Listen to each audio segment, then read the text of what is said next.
My name is Jeff O'Keefe. I'm the executive director of Zen Peacemakers International, and I'm delighted to welcome my new friend, Dr. Jeffrey Franklin. Jeff and I met online, actually, during the time of COVID, as it were, in our morning meditation sessions, and have chatted a number of times.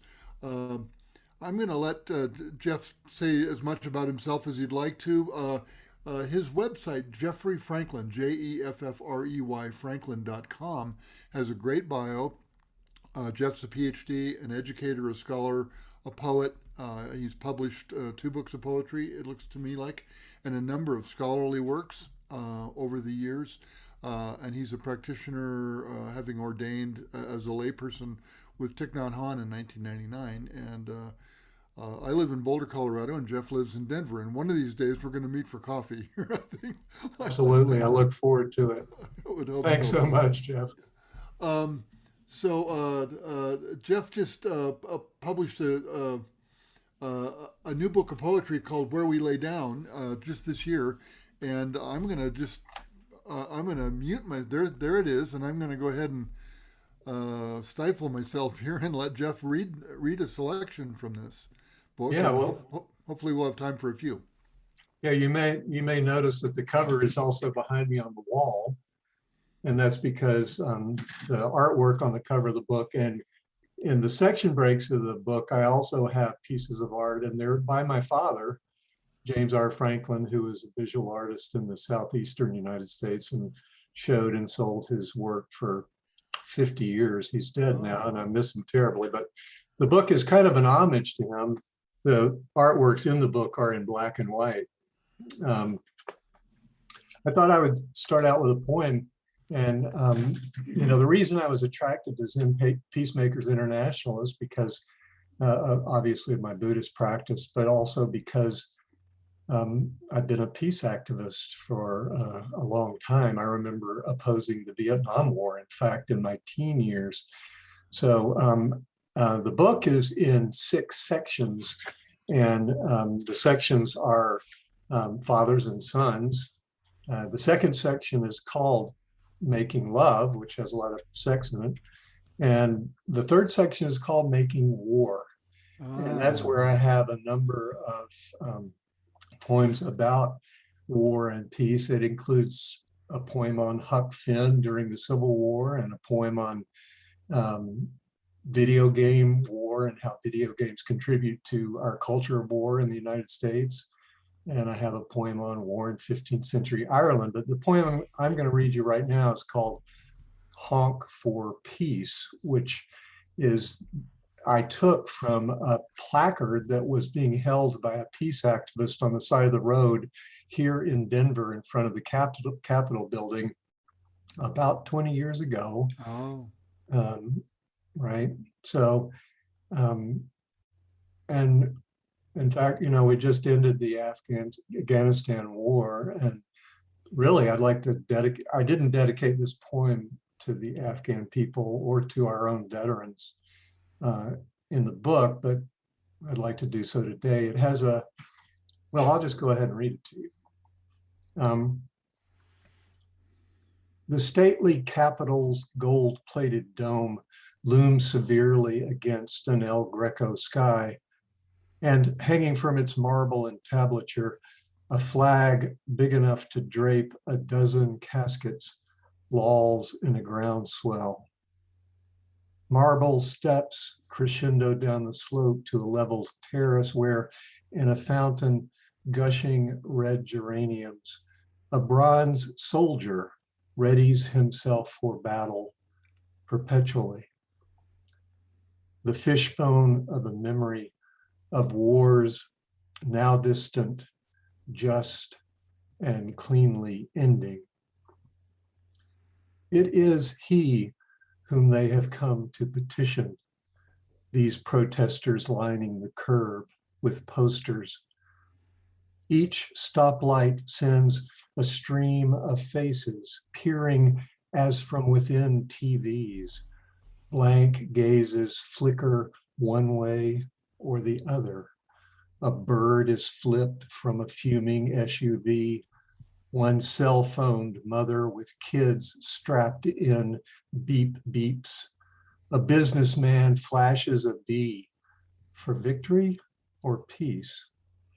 And a beat up Chevy packed with tattooed teens blares and screams the length of the block. Hell yeah!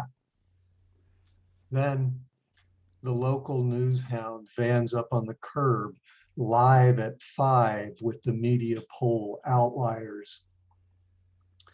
It is he whom they have come to petition, though GE owns his network.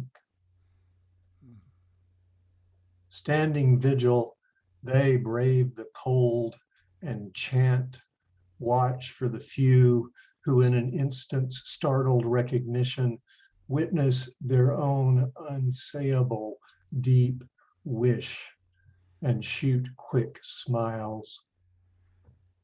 The soldier cannot smile nor weep, his gaze trained beyond reflection, though he too stands his vigil for this city where tail lights ghost red tracers in the dark, and overhead the stars are bursting in air.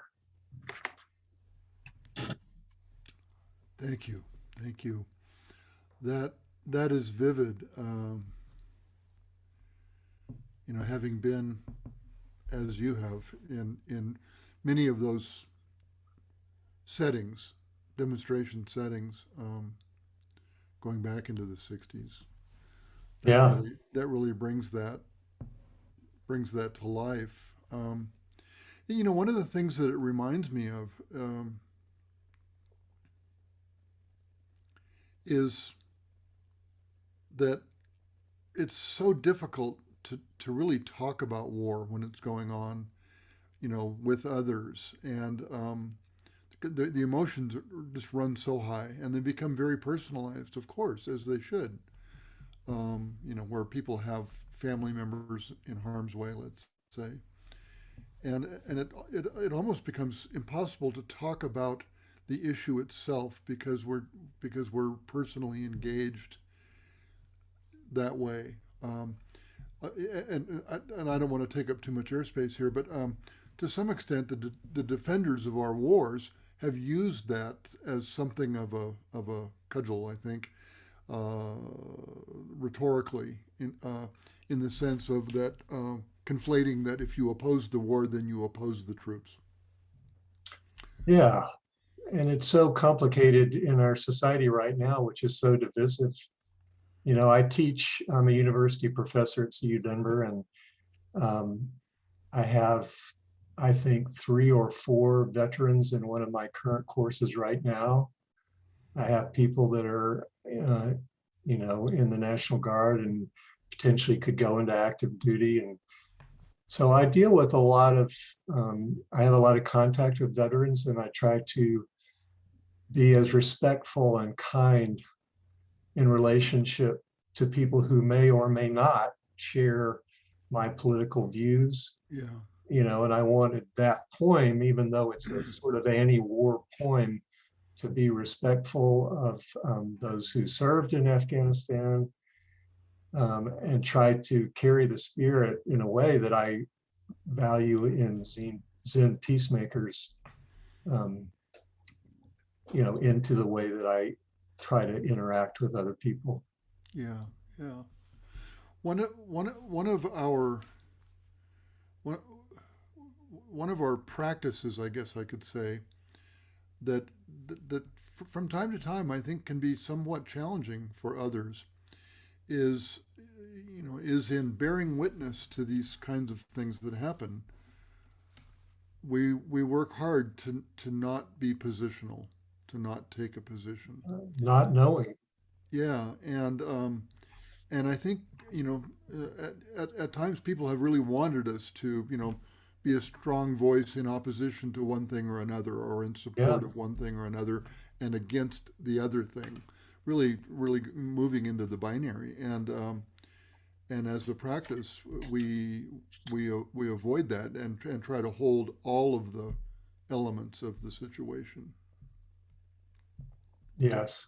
And, the binary is the real problem. And it's pretty challenging for me personally, not to be reactive and, Yeah. become aggressive in my own thoughts. And so anyway, I value Zen Peacemaker's approach of not knowing, and it's something I have to relearn every time I attempt it. Yeah, yeah, yeah. It's a lifelong practice, isn't it? It Um, is indeed. you know, I worked in Asia a lot for a decade or so, and spent more than a little bit of time in Vietnam. And I love Vietnam. It's a beautiful, beautiful place. And Me too. you've been there. It sounds like. And Yeah. and I just, because so much of my origin story uh, is, in my teenage years around the Vietnam War. I mean, I spent that was such a big impact on me.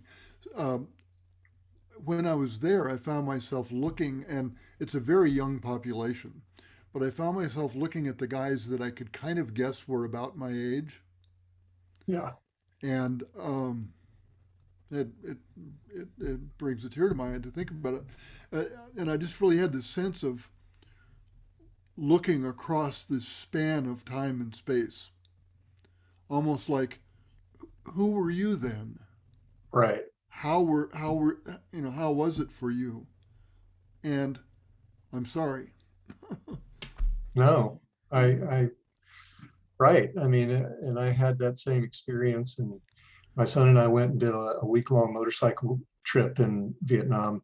We had two guides who were Vietnamese, and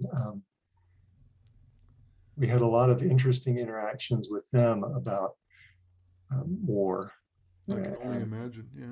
Yeah. yeah, but this I don't know, for our audience members, I'll just say that my poetry, both my poetry and my scholarship have been influenced by my Buddhism. One of my books is called The Lotus and the Lion, Buddhism and the British Empire. And I just got through videotaping a keynote address that I was honored to be invited to deliver to a organization that's based in Taiwan.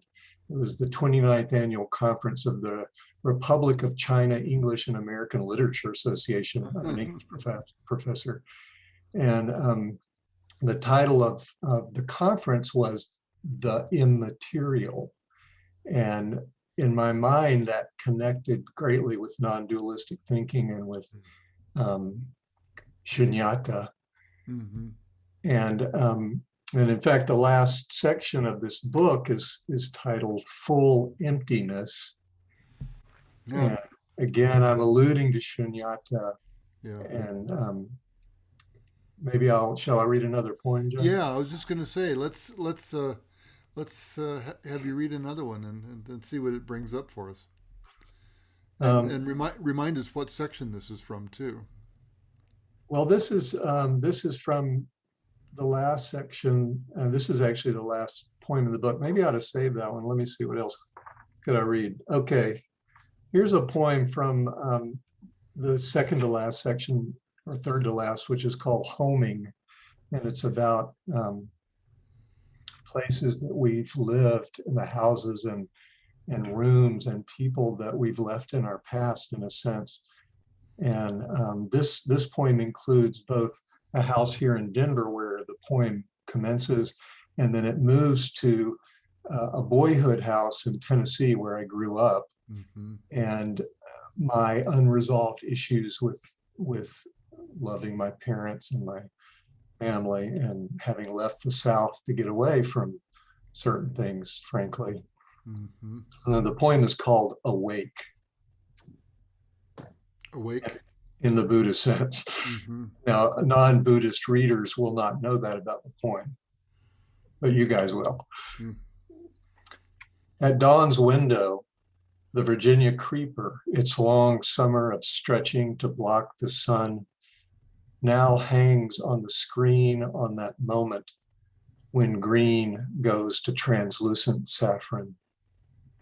Then, struck in the sun's embrace, infuses each cell seemingly lit from within, a choir of red paper lanterns at twilight, quavering to one muted key of unmatched desire. Earlier, the wind shook down a few stray drops, like child's hands slapping the roof above our faces. But I was somewhere else.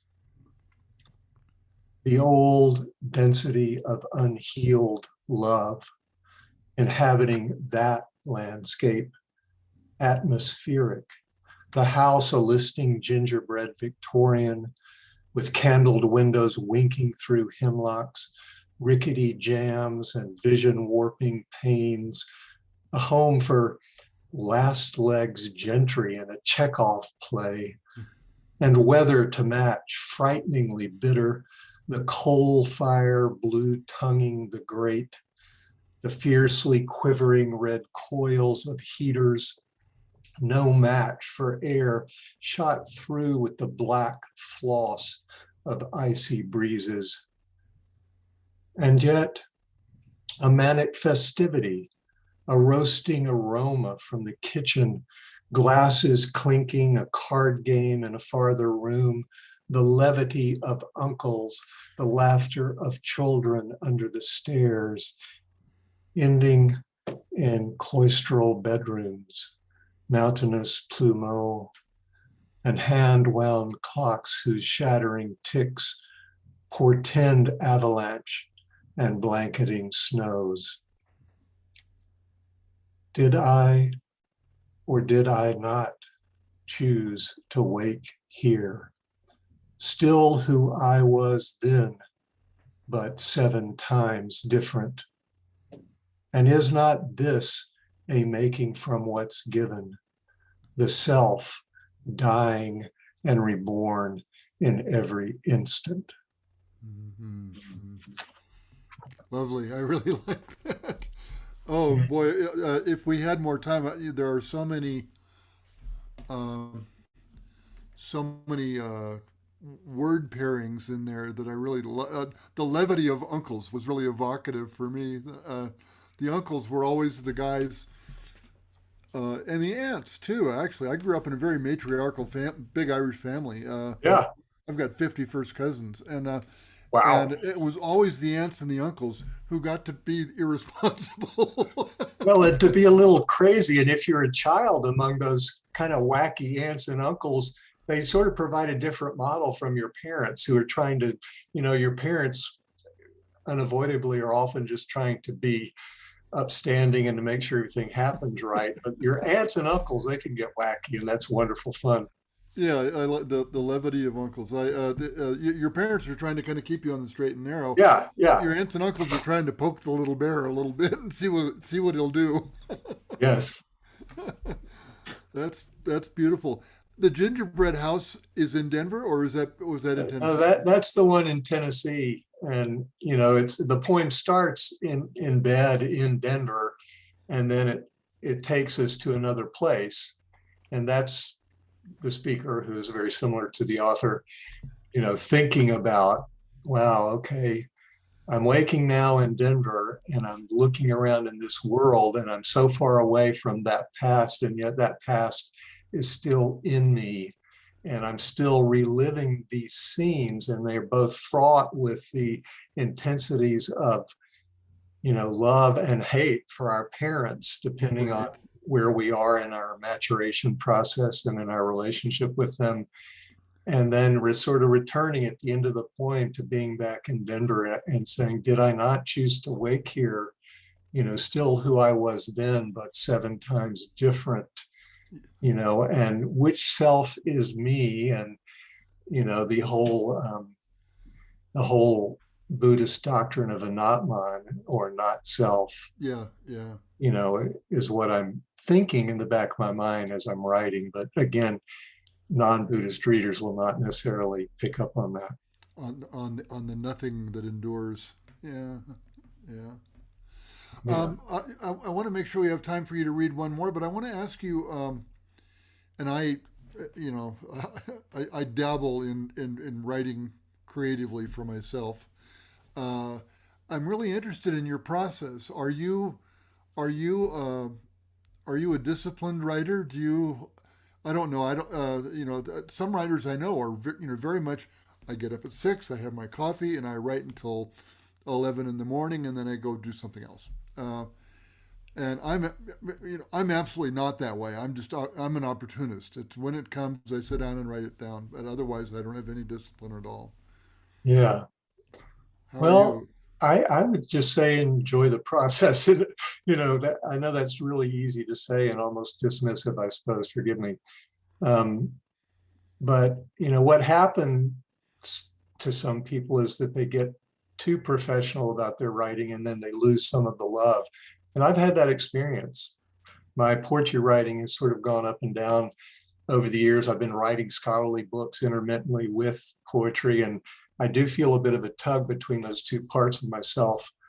But to say what I maybe you didn't want to hear, I do believe that um, that professional writers do get up and write every day. Yeah, and yeah, and my most productive times as a poet have been when I was practicing that, sort of in the way that now I often get up and meditate in the morning. right. Um, but getting up and writing, you sort of keep the pump primed so that you're in the groove even when you stop at 11 a.m. or whenever and go to the rest of your life. That stuff is still working, and then you wake up and do it again. So I have gone through long periods of my life when I was doing that. I'm not doing that at the moment, which is saddens me a little bit. But yeah, You know, I'm reminded to some extent of Natalie Goldberg, who I'm sure you're familiar with, and just that admonition to, you know, pick up the pencil, grab the pad of paper or the keyboard or whatever, and just go, and go for 10 minutes, go for half an hour, go for longer, and as a discipline. And yeah. I'm drawn to that, and I aspire to it. I want to make sure we have time for you to read one more here, Jeff. If you've got something you really, Yeah, sure. I'll go to that last poem in the book then. Um, I mean, I will just say I like a lot of poems in this book that are long poems, but they're hard to share through readings. yeah, I have a poem called Huck Finn at 41, in which it's a dramatic monologue in the voice of Huckleberry Finn as he sees the Civil War coming on. I have a poem, another dramatic monologue in the voice of a woman photographer who's in Nigeria for National Geographic, and working with the Surma people. But so anyway, in this kind of setting, I need to choose the shorter poems I because understand. human beings cannot tolerate long stints of listening to somebody read poetry. But this poem is called Autumnal Equinox, and it kind of seems appropriate to the time of year too. Indeed. And I think it also touches very lightly on my Buddhist perspective. Autumnal Equinox. Lolling on the back deck in the sun at the moment it eases into Libra, I feel a perfect equilibrium struck. And though it is mid-morning, the sun scattering its shipwreck's coins on the sea bottom beneath the crabapple shines with that dreamy quality of light I know mid-afternoon will match precisely. Resolution balancing expectancy. I slump into a comfortable sadness, but then, like a teetering bamboo fountain, I tip into joy, refilling all the while with sadness. When the breeze lifts, the stirred leaf shadows are mesmerists' hands Millennia of clouds sweep over the face of the earth again as before. The sun keyholes the stone to flare in the facets of chiseled hieroglyphs. Wine runnels chest hair and bared breasts as Persephone falls to the arms of her dark lover, and the ruddy harvest tumbles into root cellars. I can hear the infinite host of insects genuflect in unison around the globe, the circadian clocks resetting in the breasts of every goshawk, hummingbird, and peafowl. A crabapple drops into my lap. Opposite the stem, a puckered brown anus that was the flower. I turn it on my palm, yellow to pink to crimson. I love that. I love that. Thank you. A crab apple drops into my lap. It's almost a description of autumn, isn't it? Yeah. Do you you must recall where you were, what you were doing, what the inspiration was? Oh, yeah. Yeah. I was sitting in a backyard in our former house in Denver when our kids were in their teen years. They're now 30-ish, actually. And so it started, as many poems do, of course, with simply observing where one is. Yeah, yeah. And the natural beauty is obviously a time immemorial inspiration for writers, and I'm one of them. Yeah, yeah, yeah. I love that. That's beautiful. We're winding down on our time. We've got a few people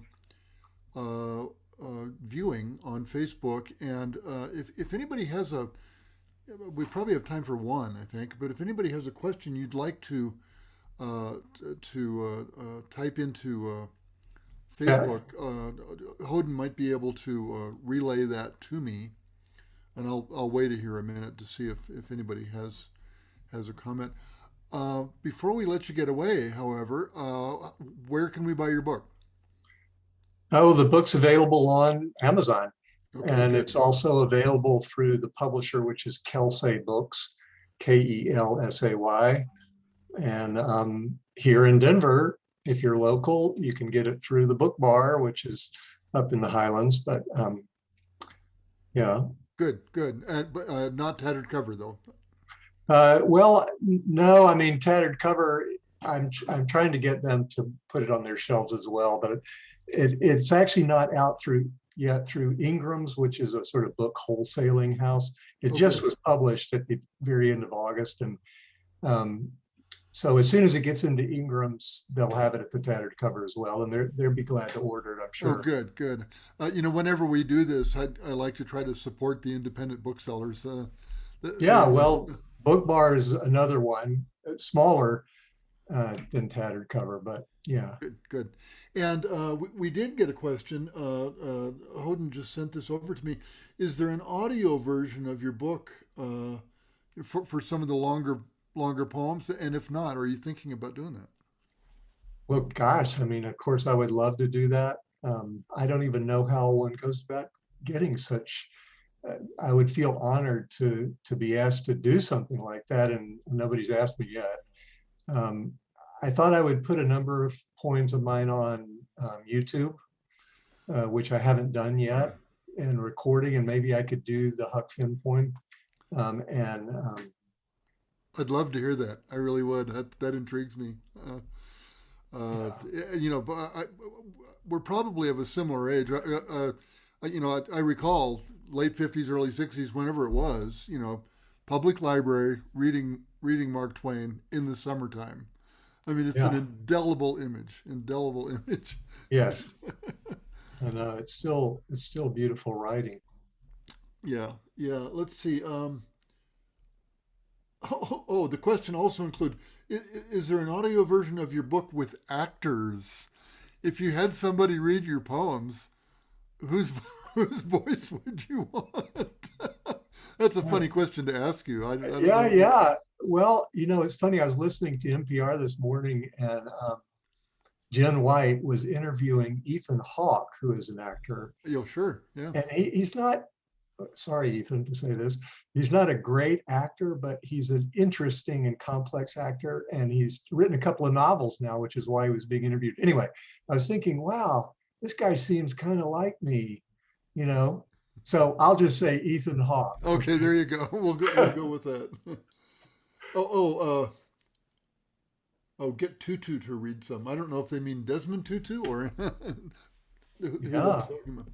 yeah. So we're at the half hour mark, and I want to thank everybody who in Facebook land for dialing in, and I especially want to thank my friend Jeff Franklin for sharing his creativity and his heart It's been and a his time. pleasure.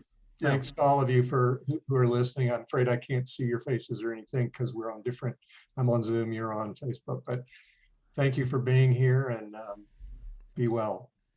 very good. Thanks, Jeff, and thanks Thank everybody you. for being here. Yep. Okay, Bye-bye. bye now.